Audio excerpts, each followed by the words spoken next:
The Empire of the Necromancers by Clark Ashton Smith.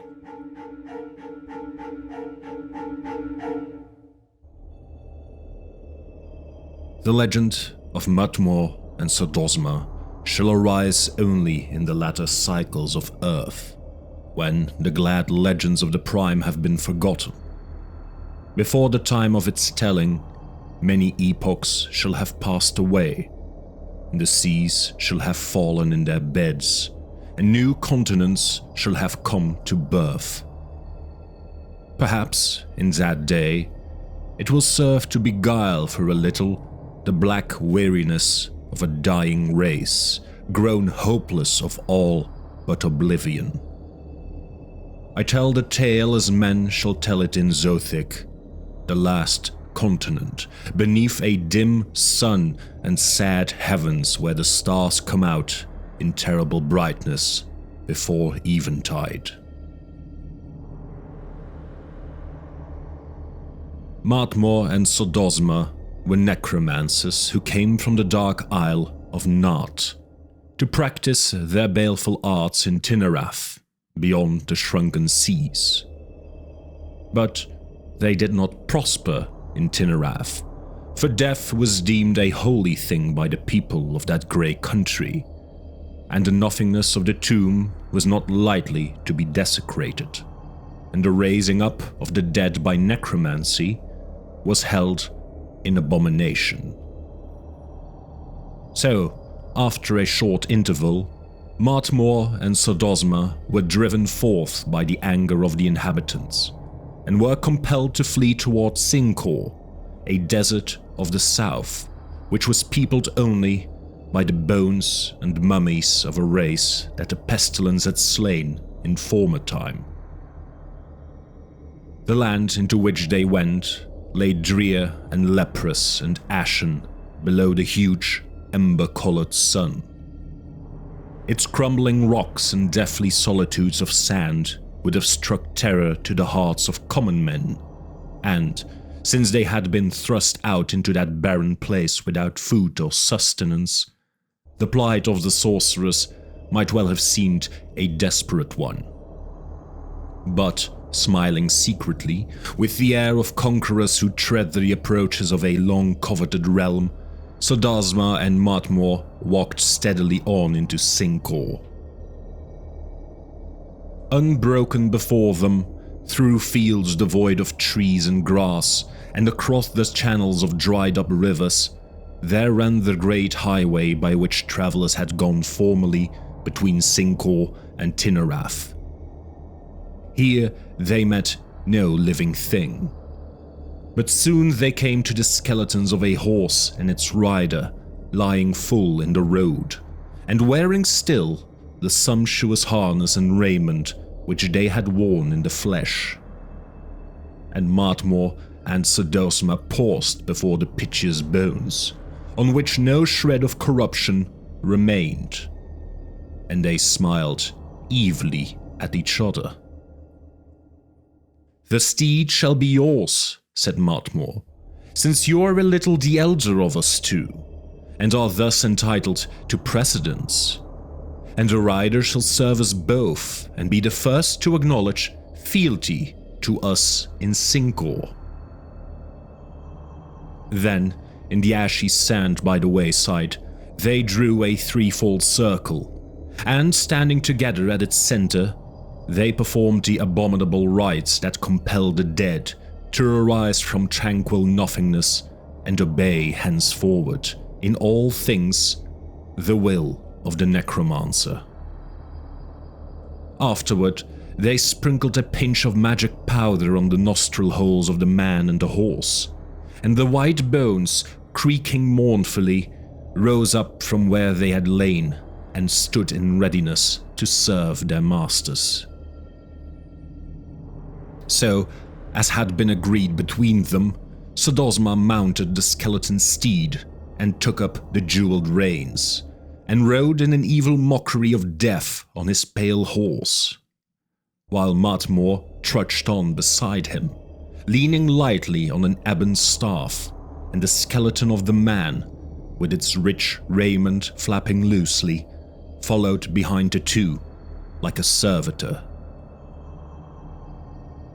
After a while, in the grey waste, they found a remnant of another horse and rider, which the jackals had spared, and the sun had dried to the leanness of old mummies.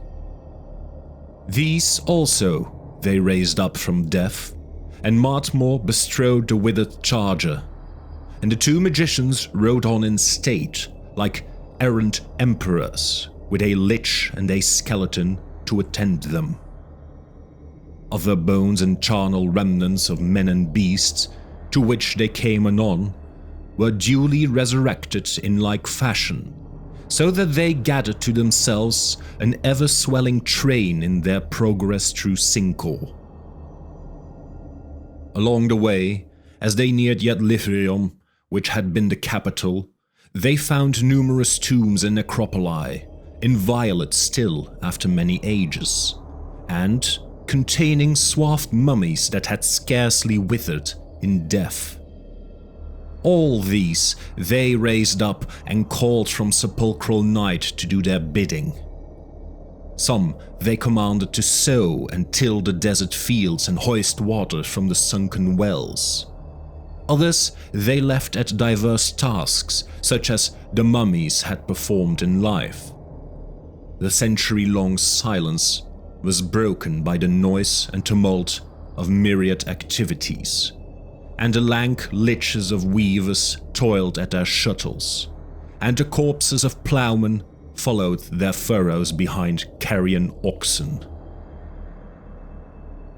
Weary with their strange journey and their oft-repeated incantations, Mmatmuor and Sodosma saw before them at last, from a desert hill, the lofty spires and fair unbroken domes of Yet-Lithrium, steeped in the darkening stagnant blood of an ominous sunset. "It is a goodly land," said Mmatmuor, "and you and I will share it between us, and hold dominion over all its dead, and be crowned as emperors on the morrow in Yet-Lithrium." "Aye," replied Sodosma, "for there is none living to dispute us here, and those that we have summoned from the tomb shall move and breathe only at our dictation, and may not rebel against us."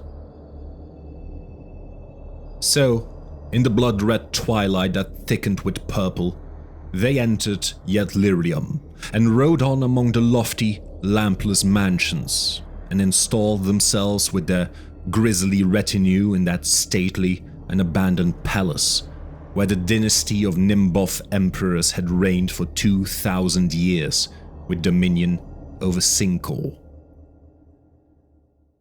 In the dusty golden halls, they lit the empty lamps of onyx by means of their cunning sorcery, and supped on royal viands provided from past years, which they evoked in like manner. Ancient and imperial wines were poured for them in moonstone cups by the fleshless hands of their servitors, and they drank and feasted and revelled in phantasmagoric pomp, deferring till the morrow the resurrection of those who lay dead in Yet-Lithrium. They rose betimes in the dark crimson dawn from the opulent palace beds in which they had slept, for much remained to be done. Everywhere in that forgotten city, they went busily to and fro, working their spells on the people that had died in the last year of the pest and had lain unburied. And, having accomplished this, they passed beyond Yet-Lithrium into that other city of high tombs and mighty mausoleums, in which lay the Nimboth emperors and the more consequential citizens and nobles of Sinkor. Here they bade their skeleton slaves to break in the sealed doors with hammers, and then, with their sinful tyrannous incantations, they called forth the imperial mummies, even to the eldest of the dynasty, all of whom came walking stiffly with lightless eyes in rich swathings sewn with flame-bright jewels. And also, later, they brought forth to a semblance of life many generations of courtiers and dignitaries. Moving in solemn pageant, with dark and haughty and hollow faces, the dead emperors and empresses of Sincor made obeisance to Mmatmuor and Sodosma, and attended them like a train of captives through all the streets of Yathlirium. Afterward, in the immense throne room of the palace, the necromancers mounted the high double throne, where the rightful rulers had sat with their consorts.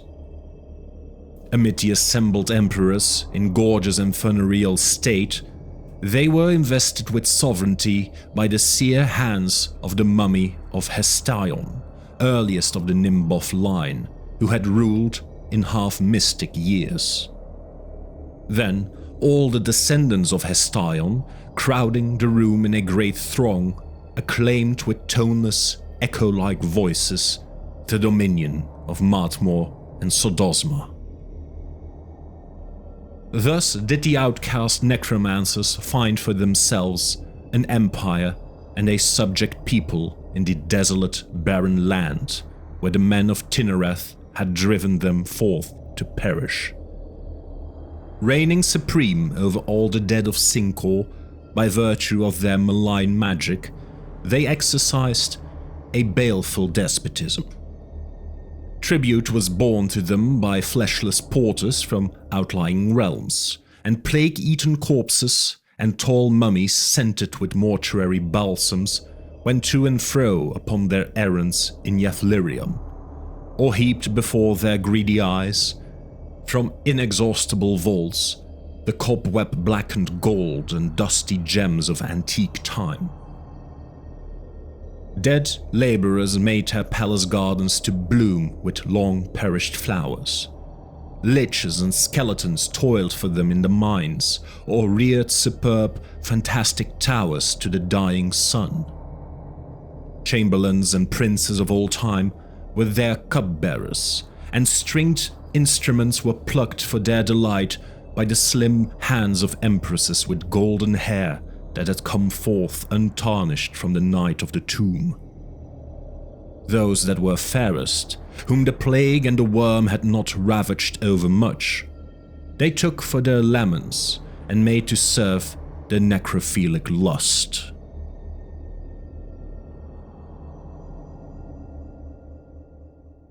In all things, the people of Sincor performed the actions of life at the will of Mmatmuor and Sodosma.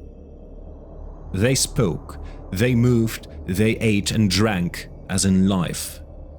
They heard and saw, and felt with a similitude of the senses that had been theirs before death. But their brains were enthralled by a dreadful necromancy. They recalled but dimly their former existence, and the state to which they had been summoned was empty and troublous and shadow-like. Their blood ran chill and sluggish, mingled with water of Lethe, and the vapors of Lethe clouded their eyes. Dumbly, they obeyed the dictates of their tyrannous lords, without rebellion or protest, but filled with a vague, illimitable weariness such as the dead must know when, having drunk of eternal sleep, they are called back once more to the bitterness of mortal being. They knew no passion or desire or delight, only the black languor of their awakening from Lethe and a grey, ceaseless longing to return to that interrupted slumber. Youngest and last of the Nimboth emperors was Ilero, who had died in the first month of the plague, and had lain in his high-built mausoleum for 200 years before the coming of the necromancers. Raised up with his people and his fathers to attend the tyrants, Ilero had resumed the emptiness of existence without question, and had felt no surprise. He had accepted his own resurrection and that of his ancestors as one accepts the indignities and marvels of a dream. He knew that he had come back to a faded sun, to a hollow and spectral world, to an order of things in which his place was merely that of an obedient shadow. But at first he was troubled only, like the others, by a dim weariness and pale hunger for the lost oblivion. Drugged by the magic of his overlords, weak from the age-long nullity of death, he beheld like a somnambulist the enormities to which his fathers were subjected. Yet, somehow, after many days, a feeble spark awoke in the sodden twilight of his mind. Like something lost and irretrievable, beyond prodigious gulfs, he recalled the pomp of his reign in Yathlirium, and the golden pride and exultation that had been his in youth. And, recalling it, he felt a vague stirring of revolt, a ghostly resentment against the magicians who had haled him forth to this calamitous mockery of life. Darkly, he began to grieve for his fallen state, and the mournful plight of his ancestors and his people. Day by day, as a cup-bearer in the halls where he had ruled aforetime, Ilero saw the doings of Mmatmuor and Sodosma. He saw their caprices of cruelty and lust, their growing drunkenness and gluttony. He watched them wallow in their necromantic luxury and become lax with indolence, gross with indulgence. They neglected the study of their art. They forgot many of their spells. But still they ruled, mighty and formidable, and, lolling on couches of purple and rose, they planned to lead an army of the dead against Tinarath. Dreaming of conquest and of vaster necromancies, they grew fat and slothful as worms that have installed themselves in a charnel rich with corruption.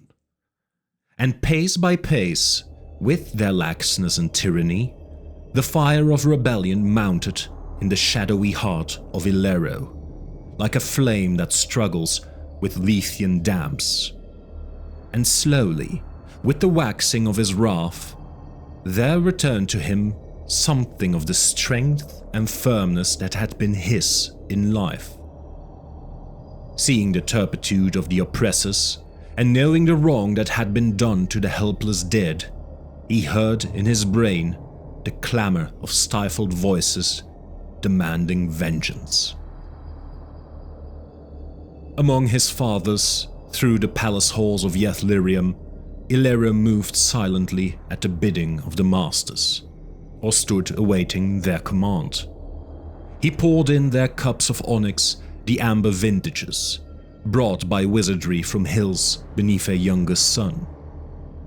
He submitted to their contumelies and insults, and night by night he watched them nod in their drunkenness, till they fell asleep, flushed and gross, amid their arrogated splendor.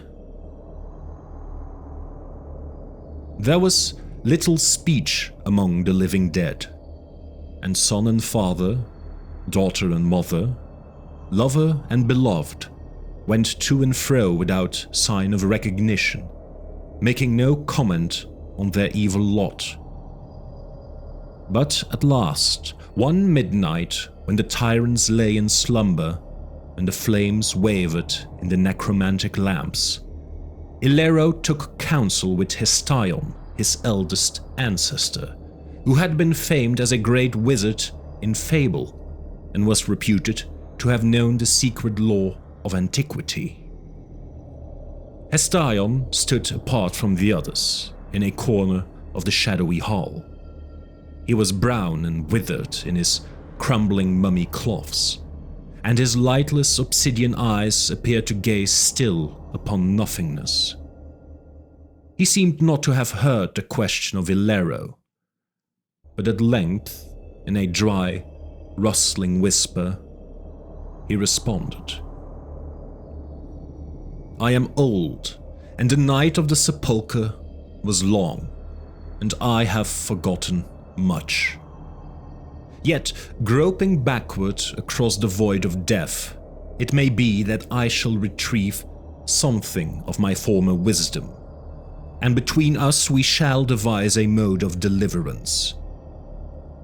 And Hestion searched among the shreds of memory, as one who reaches into a place where the worm has been and the hidden archives of old time have rotted in their covers, till at last he remembered and said, I recall that I was once a mighty wizard, and among other things, I knew the spells of necromancy, but employed them not, deeming their use and the raising up of the dead an abhorrent act. Also, I possessed other knowledge, and perhaps, among the remnants of that ancient lore, there is something which may serve to guide us now. For I recall a dim, dubitable prophecy made in the primal years at the founding of Yethlirium and the Empire of Sincor. The prophecy was that an evil greater than death would befall the emperors and the people of Sincor in future times, and that the first and the last of the Nimbov dynasty, conferring together, would effect a mode of release and the lifting of the doom. The evil was not named in the prophecy, but it was said that the two emperors would learn the solution of their problem by the breaking of an ancient clay image that guards the nethermost vault below the imperial palace in Yethlirium. Then, having heard this prophecy from the faded lips of his forefather, Ilero mused a while and said, I remember now an afternoon in early youth, when searching idly through the unused vaults of our palace, as a boy might do. I came to the last vault and found therein a dusty, uncouth image of clay, whose form and countenance were strange to me. And knowing not a prophecy, I turned away in disappointment and went back as idly as I had come, to seek the moted sunlight. Then, stealing away from their heedless kinfolk and carrying jeweled lamps they had taken from the hall, Hestion and Ilero went downward by subterranean stairs beneath the palace, and, threading like implacable furtive shadows the maze of nighted corridors, they came at last to the lowest crypt. Here, in the black dust and clotted cobwebs of an immemorial past, they found, as had been decreed, the clay image, whose rude features were those of a forgotten earthly god. And Ilero shattered the image with a fragment of stone, and he and Hestion took from its hollow center a great sword of unrusted steel, and a heavy key of untarnished bronze, and tablets of bright brass on which were inscribed the various things to be done, so that Sincor should be rid of the dark reign of the necromancers, and the people should win back to oblivious death. So, with the key of untarnished bronze, Ilero unlocked, as the tablets had instructed him to do, a low and narrow door at the end of the nethermost vault, beyond the broken image. And he and Hestion saw, as had been prophesied, the coiling steps of somber stone that led downward to an undiscovered abyss, where the sunken fires of earth still burned. And leaving Ilero to ward the open door, Hestion took up the sword of unrusted steel in his thin hand and went back to the hall where the necromancers slept, lying asprawl on their couches of rose and purple, with the wan, bloodless dead about them in patient ranks. Upheld by the ancient prophecy and the lore of the bright tablets, Hestion lifted the great sword and struck off the head of Mmatmuor and the head of Sodosma, each with a single blow. Then, as had been directed, he quartered the remains with mighty strokes, and thus the necromancers gave up their unclean lives and lay supine without movement, adding a deeper red to the rose and a brighter hue to the sad purple of their couches. Then, to his kin who stood silent and listless, hardly knowing their liberation, the venerable mummy of Hestion spoke in seer murmurs, but authoritatively, as a king who issues commands to his children. The dead emperors and empresses stirred, like autumn leaves in a sudden wind, and a whisper passed among them and went forth from the palace, to be communicated at length by devious ways to all the dead of Sincor. All that night, and during the blood-dark day that followed, by wavering torches or the light of the failing sun, an endless army of plague-eaten liches, of tattered skeletons, poured in a ghastly torrent through the streets of Yethlirium and along the palace hall where Hestion stood guard above the slain necromancers. Unpausing, with vague, fixed eyes, they went on like driven shadows, to seek the subterranean vaults below the palace, to pass through the open door where Illero waited in the last vault, and then to wend downward by 1,000 steps to the verge of that gulf in which boiled the ebbing fires of earth. There, from the verge, they flung themselves to a second death and the clean annihilation of the bottomless flames. But after all had gone to their release, Hestion still remained, alone in the fading sunset, beside the cloven corpses of Mmatmuor and Sodosma. There, as the tablets had directed him to do, he made trial of those spells of elder necromancy which he had known in his former wisdom, and cursed the dismembered bodies with that perpetual life in death which Mmatmuor and Sodosma had sought to inflict upon the people of Sincor. And maledictions came from the pale lips, and the heads rolled horribly with glaring eyes, and the limbs and torsos writhed on their imperial couches amid clotted blood. Then, with no backward look, knowing that all was done as had been ordained and predicted from the first, the mummy of Hestion left the necromancers to their doom, and went wearily through the nighted labyrinth of vaults to rejoin Illero. So, in tranquil silence, with no further need of words, Illero and Hestion passed through the open door of the nether vault, and Illero locked the door behind them with its key of untarnished bronze. And thence, by the coiling stars, they wended their way to the verge of the sunken flames, and were one with their kinfolk and their people in the last, ultimate nothingness.